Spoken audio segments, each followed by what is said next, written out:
Dragon Ball Z and its sequel, Dragon Ball Super, have greatly followed the story of Son Goku and his struggles against powerful adversaries. And as you could probably expect from such a long-running series with multitudes of games and extra content, there are a lot of them. From the Supreme Space Emperor, Frieza, to the devil that warped the macrocosm at his whim, Janemba, the unjumpable, legendary Super Saiyan Broly, to the insanely crazy capabilities of Moro, the ancient opps of the Supreme Kais. Dragon Ball has no shortage of candidates when it comes to who would be the strongest amongst all of them. But what if all of these significant adversaries, rivals, or villains faced off against each other in an equal stat scenario? That is to say, they would have equal levels of power, durability, and speed. However, they would all have their individual abilities, skills, stamina, and of course, experience and battle smarts that would mainly be used to determine who would survive the longest and eventually take it all the way through to the end in the Null Realm arena with a 1 hour time limit. First and foremost, I like to make some things clear. Although the video will mostly include villains, there will be some tournament adversaries or other rivals that may not be seen in the traditional villain spotlight, such as Jiren, Broly from Super, or Beerus. Second, some opponents will be in teams given their affinities and just what would be expected of them in character. So for example, the Ginyu Force or the limitless future androids would be together. 3. Transformations are obsolete except for properties that are not tied to their power, such as minor regeneration in the case of Frieza, for example. But power growth capabilities such as Metacooler's adaptation, Super Broly's rising ki levels, or his pure progress would count as abilities and not transformations. Additionally, there are other things that will be considered in who would likely rank higher, such as versatility, that being who has the greatest set of abilities or survivability to make it through to the end, and who is unjumpable, i.e. who can fight multiple opponents at the same time without any apparent disadvantage. So for example, people like Hachiyak or Broly would get extra points for this. However, that and being in a team does not necessarily guarantee a win, as you will see further into the analysis. Finally, power levels, power scaling, and destructive feats or what have you are not really gonna matter in this analysis because more so, we are going off of their own capabilities in reaction to change that are independent of the raw power or incremental destruction echelons showcased within their battles. Also, merging or fusion capabilities are up on the table and will offer a very small boost in power, clearly not as dramatic as it is in the series, otherwise any fusion character would just one-tap everyone. They are more so there to extend survivability like with Android 13 and his squad, and in the case of Goku Black and Zamasu, it can help them evolve depending on how much damage they receive. Also, the order I mention each character within each tier does not necessarily mean that they would place better or are stronger than someone who came before or after them, as it's mostly just random. Additionally, although general power sets will be equal, attack variations will matter in this video and have their own multipliers. So for example, a Divine Kamehameha from Ultra Instinct Goku would be more potent than a Solar Kamehameha from Cell, which in turn eclipses a pre-Buu Saga Super Kamehameha, which is far superior to a standard Kamehameha. For now, I will cover the ones who I think are low tier here or are not really necessarily impressive enough to make it through further into the tournament. Okay, so I think it's fair to say that Nappa is first to go because he is outright the most dumb motherfucker out of everyone here, going by him not trying to dodge Krillin's Kienzan until Vegeta warned him to move, which would have likely decapitated him. Being that stupid is crazy considering there are mindless pink deity killers and insect kaiju to compete with here. Raditz is definitely smarter than his fellow Bald Saiyan, but he is quite cocky and because of that he may let his guard down if he has the upper hand with other low tiers he may be fighting. Also, his maneuver he pulled on Goku to get him to free him will likely not work on anyone here, and his tail being grabbed is a noticeable weak spot. And since you don't want to play by my rules, what do you say we have a little fun instead?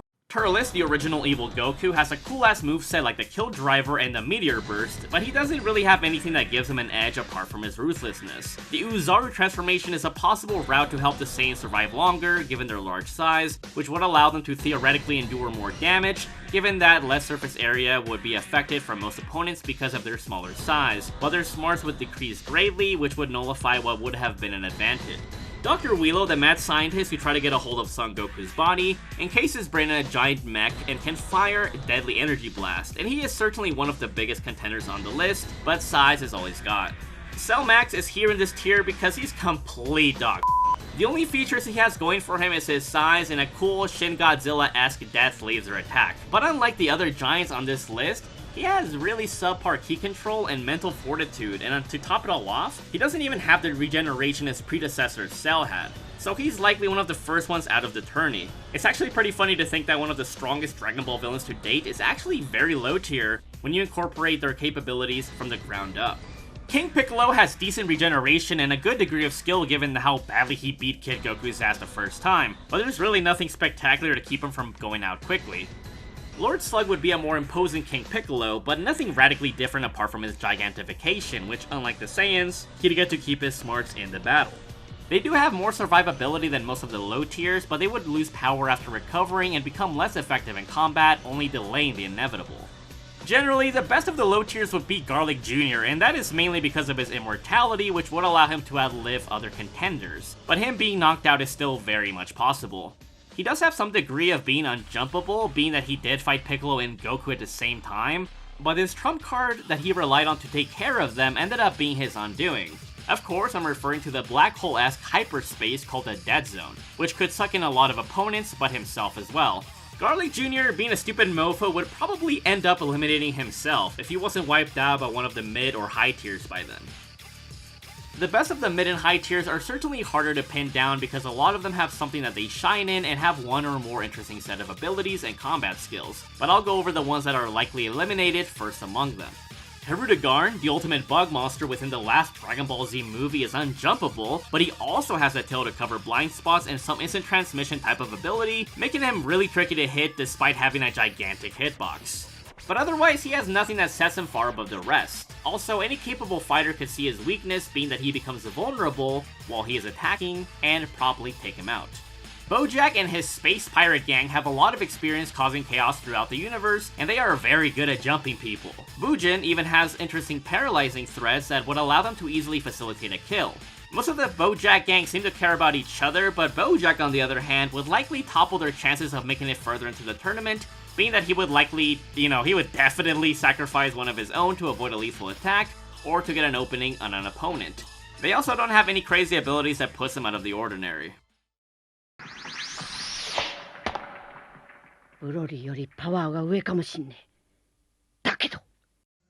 Hachiyak, the Tuffle machine spawned from the hatred towards the Saiyans, is certainly an imposing contender due to him being unjumpable to a high degree, being that he fought 5 people at the same time, so he should theoretically be able to handle more than 1 or 2 people at the same time. However, that's about it. He can theoretically use his multi-form to handle weakened opponents, but when everyone has equal power, he can't really afford to do that. The Red Tuffle also has a huge weakness, being that he takes several seconds to charge up an attack, which leaves him open to an ass whooping from other contenders. Janemba, the Horned Terror born from all of the Macrocosm's misdeeds and suffering, showcased one of the most surreal experiences on the big screen due to his wacky reality warping techniques, which allowed him to create mini Goku clones to attack, multiply himself, or create weapons like a majestic Hell Sword on a whim. However, his ace in the hole are his teleporting punches and kicks, which seem to outright go beyond time and space as stated by a guidebook. And his own teleportation may work similarly, which could grant him a possible answer to opponents with Ultra Instinct or Instant Transmission to avoid or dish out hits. Despite his very unique loadout, he does have a crazy weakness, being that he can become stunned or outright damaged by being insulted, and as such would make his stay in the tournament very slim. Without that weakness, however, he'd make it much farther.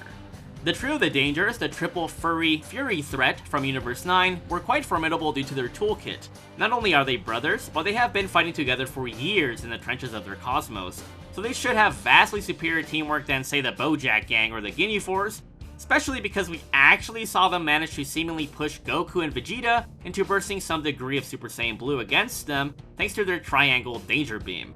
Basil has powerful kicking attacks and even has a roided out state, which would give him a temporary boost, but it would quickly overwork him like it did in the Zeno exhibition match. Lavender has deadly poison, which would overwhelm most opponents with less than adequate senses or skill to evade it or counter it like with a key shield. However, their ace in the hole is the oldest brother, Bergamo, who thanks to his power-draining ability, was able to seemingly force Goku to use Super Saiyan Blue with Kaioken against him in their beam clash. Even if he wasn't going all out, Son Goku powering up to any degree of that divine blue level when his brothers were such fodder is crazy commendable. With that in mind, the trio can overwhelm most competitors and can contend very well even against the higher tiers, including the ones that have power growth capabilities due to their combined attacks expressing far more output than they could individually. Dabura, the former king of the Demon Realm, is quite an interesting contender due to his powerful sword and due to his ability to petrify his opponents with his spit, which could help him counter difficult opponents or those with regeneration. However, this is not enough to put him amongst the highest tiers. Although, it's worth it to mention that he does have some small-scale regeneration, being that he could see again shortly after Buu damaged his eyes. The Ginyu Force have arguably the greatest potential out of all of the teams that have groups, and due to their special tricks, that being Goldo's time stop and Ginyu's body change. If they coordinate well, they do have the potential to outmaneuver pretty much anyone from the low to the high tiers, except for like maybe the god tiers. And due to their body change, Ginyu can extend his survivability if things were to get very hairy. However, teamwork can only get you so far when the other opponents either have greater techniques, can battle multiple opponents at once, have power growth capabilities, or have greater stamina. The prototype androids, Android 13, 14, and 15, don't have anything crazy individually, but they do have decent survivability if one or more of them get taken out. Because if Android 13 is the last one standing, he can restore his power and slightly more with the fusion from the components of his fallen comrades. But apart from that, the red-haired blue-skinned proto-cell doesn't quite have it in him to make it far. Okay, now we're getting to the really good stuff. The next tier are the ones that have the highest potential of making it through to or near the end. The iteration of Broly within Dragon Ball Super was very imposing due to his immense power growth, which helped him go from getting his ass beat by Vegeta and Goku, to straight up overwhelming them together at their strongest non-ultra states, and then forcing them to fuse to solidly beat him. So he arguably showcases the greatest threat potential-wise, but he does have a drawback being that his ki control is not all that great compared to most of the other characters, although recently he does seem more attuned to it. Also, similar to how Kale was knocked out the first time she rampaged, there are several fighters that may see that if he gets out of control and grows too much in power, he may end up eliminating everyone, so they may have to squad up or out-hacks him to ensure his eradication. Aniranza is basically like the devil from Fusion Reborn, Janemba, given his dimensional rift techniques that allowed him to punch from wherever he was, which assuming it does work like Janemba's technique, 101, could mean that they go beyond time and space itself. However, he's also like Hachiok, being that he is unjumpable, and what do you know, he also looks like him. Given his impressive size, he would be very hard to take down for most of the contenders, but skillful or resourceful opponents would likely avoid him until they really needed to take care of him or would outmaneuver him. Regardless, this kaiju robot wouldn't make it through the very end, but his wings would make it harder to solidly knock him off for most of it. He is probably the strongest or most versatile out of all of the giants as well. Super Android 17, the hellish fusion of the two cyborgs, is also unjumpable given by how well he whooped on Earth's forces, and he has a nifty trick being that he can absorb energy and is made from two limitless androids, so he should have the greatest level of stamina from anyone in the tournament, likely even more than the Buus. He can use powerful barriers and can even bring the machine gun fate if he wants to get spicy. However, while absorbing energy, especially vast amounts, he can become vulnerable, which smarter opponents would likely exploit before he is too large of a threat, but he should theoretically go pretty far. Awesome! I have way more power than I did before. Super Buuhan, the strongest Buu, objectively, the grand amalgamation between Super Buu, Gotenks, and Gohan, can regenerate to a very high degree, and he has numerous techniques like the Galactic Donut, which he can use to trap opponents, or he can even summon the deadly Kamikaze Ghost, which seem to work exponentially given their potentiality to damage even Super Vegito, despite Buuhan not being able to do anything to him beforehand. He can also get Anger Boost if you don't count it under a standard transformation, which he used to make even Super Vegito struggle against him somewhat. He even has a beam which allows him to turn people into chocolate, and he can theoretically even reflect attacks using the Super Breath move that Evil Buu pulled off against Fat Buu. Given that he has Piccolo within him, he should have great battle smarts, and if even Super Buu was able to pull off some traps, then imagine what Buuhan could pull off. And of course, like any Majin Buu, he can choose to absorb someone, inheriting their abilities and memories. So because of this great moveset, the Ultimate Majin should make it quite far and would be one of the hardest to completely get rid of. Forget the Earth! I can destroy the entire solar system with my energy now! Perfect Cell is a very versatile threat because he can regenerate even better than an Namekian, which he can get Zenkais from if he is allowed to recover. Given his genetic makeup, he can use the techniques of Goku, Vegeta, Frieza, and Piccolo, including, but not limited to, instant transmission, the Spirit Bomb, and the Solar Kamehameha, a high-powered variant of a Super Kamehameha. He can also straight up sprout multiple mini-cells that are nearly as strong as him without any noticeable key drawback, which could give cell cover if he suffers a fatal blow and needs to recover, or if they need to jump someone. Due to his intelligence, he has great chances of winning, but there are characters that have his toolkit and more that would prevent that from happening. Theoretically, he might even be able to absorb the androids and become stronger as well, which is something I could see him deduce just by observing the battlefield. But pulling it off is a different matter entirely.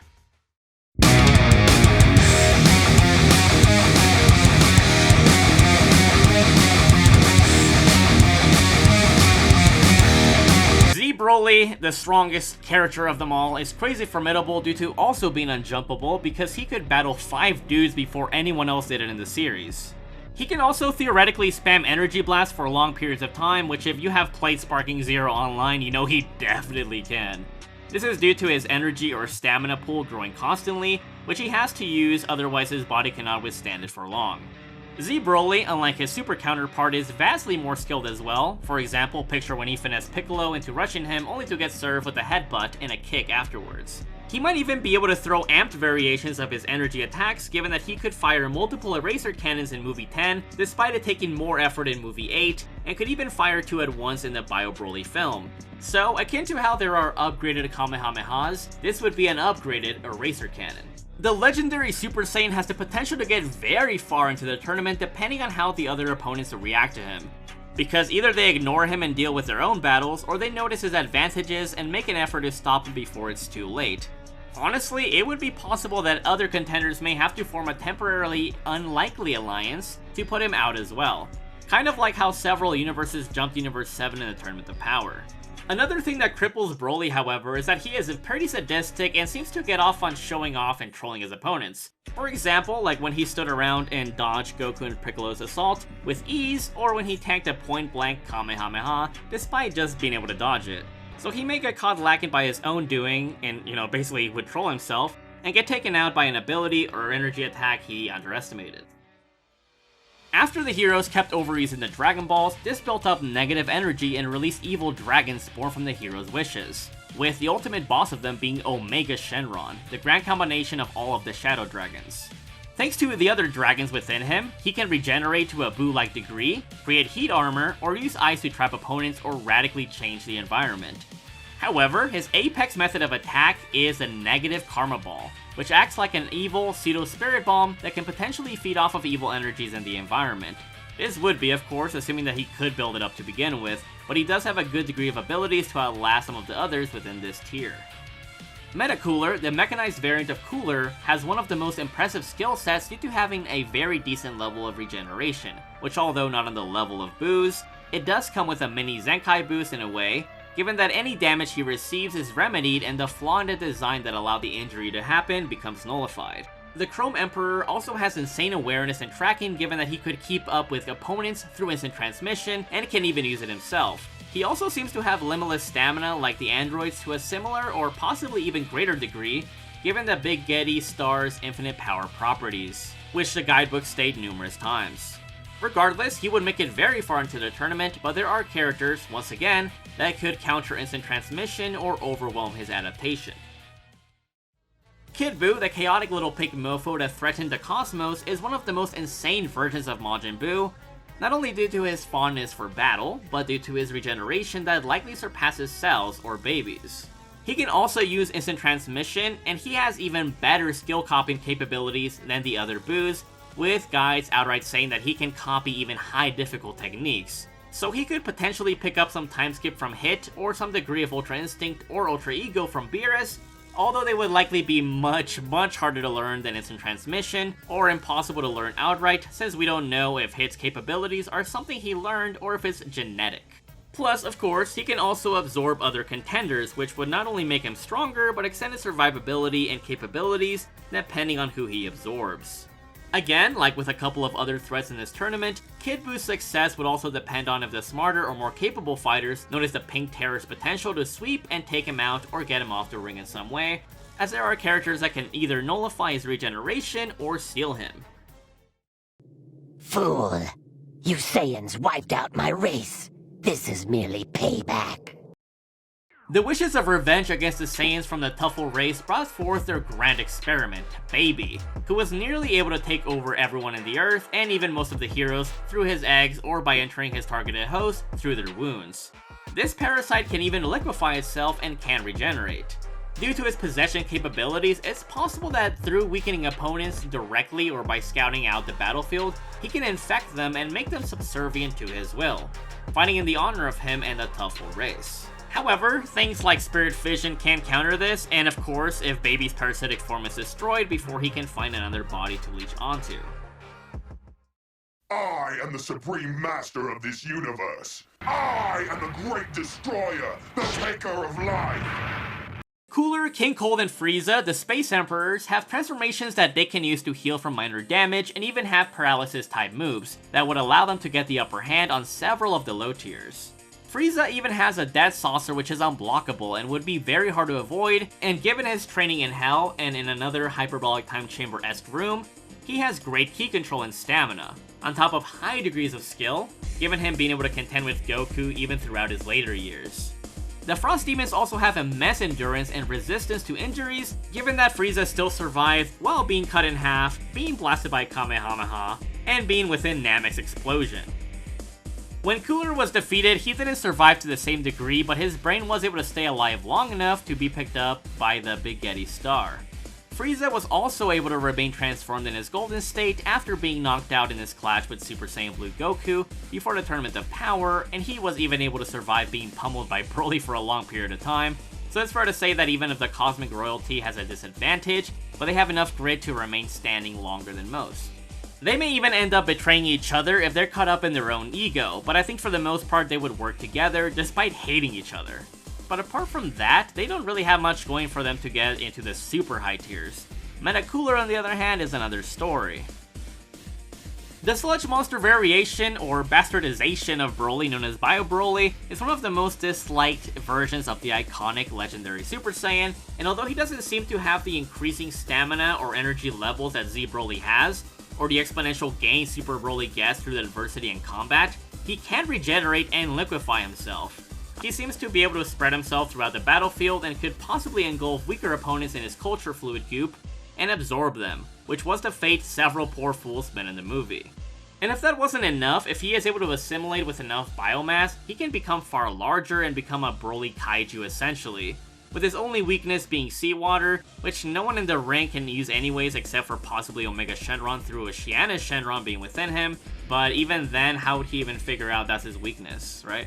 Although far less intelligent than the other Brolys, he is basically a Buu Broly giant monster hybrid that would be as dangerous if not even more dangerous than his other versions.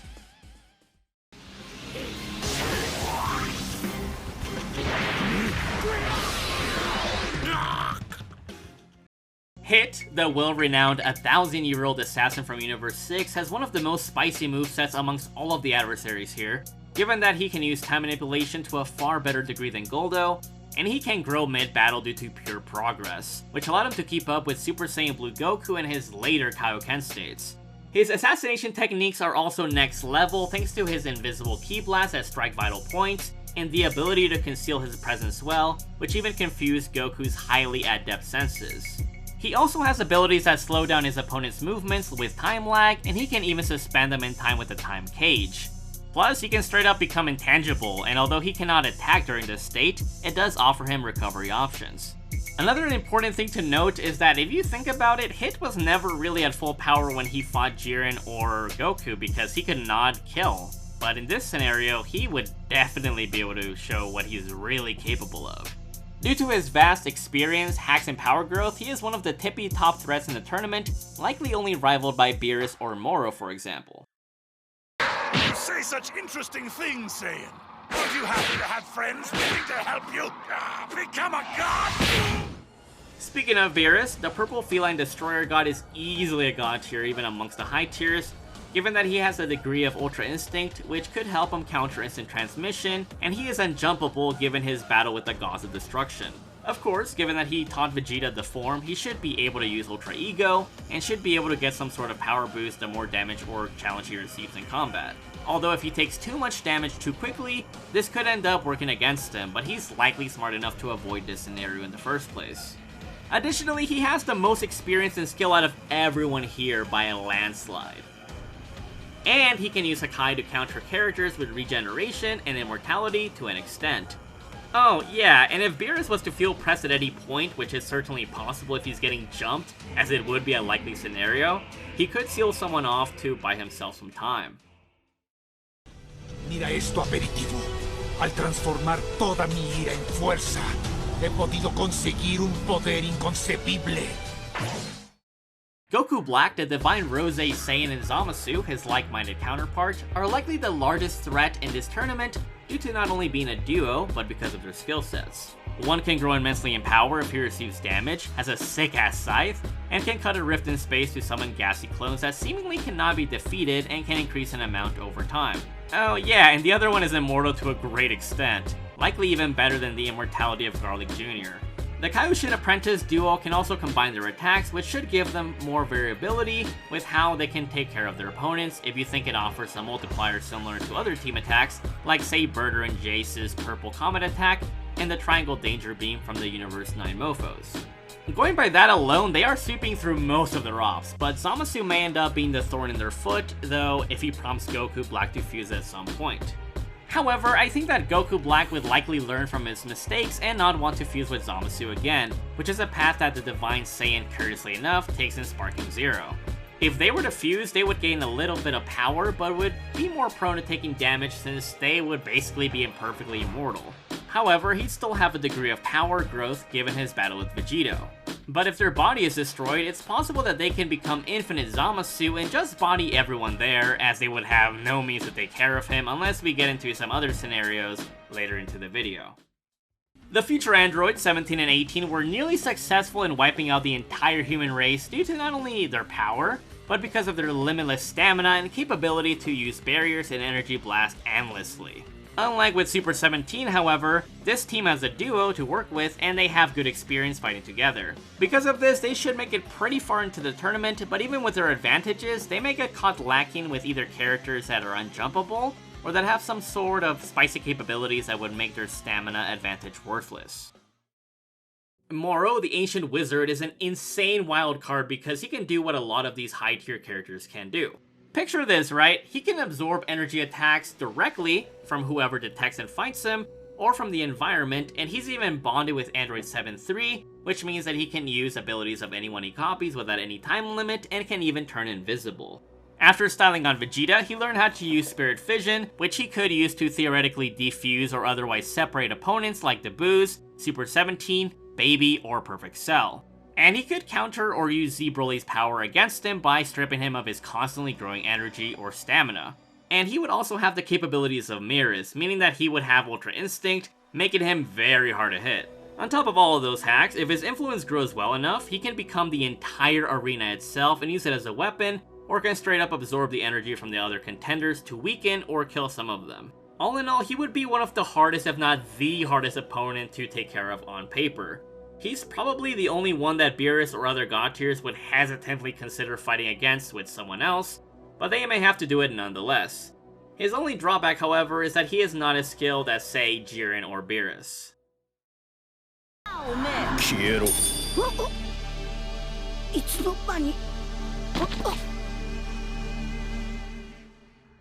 Jiren, the mighty Chad from Universe 11, is also unjumpable given his prowess against Universe 7, despite all of them being crazy formidable opponents on their own.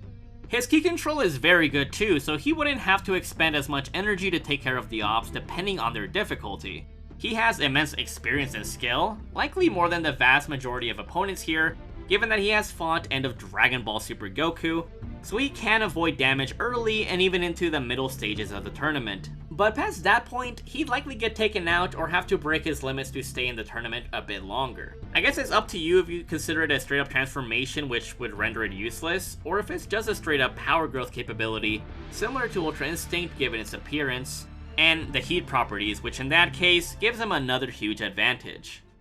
The next spicy contender is Granola, a sniper and at one point was the strongest fighter in the universe. Complete with the ability to use clones, take advantage of pressure points, and fire sniper shots from afar, he has multiple aces up his sleeve. He possibly even has some variation of Hakai or Moro's techniques as stated by Goku and Vegeta. Thanks to his super precise eyes, he can tell where to strike based on his opponent's movements, biology, and techniques to disable them, even if they have something as complex to counter as Ultra Instinct. He might even have some kind of pure progress or general power growth or adaptation, given by how Goku assessed him becoming better in a short period of time. Not to mention, he can also wager his very life energy to launch even stronger attacks like when he did it against Gas. He also has the greatest range and most tactical mind out of most of the competitors, so he should be able to remain undetected depending on the environment and surroundings.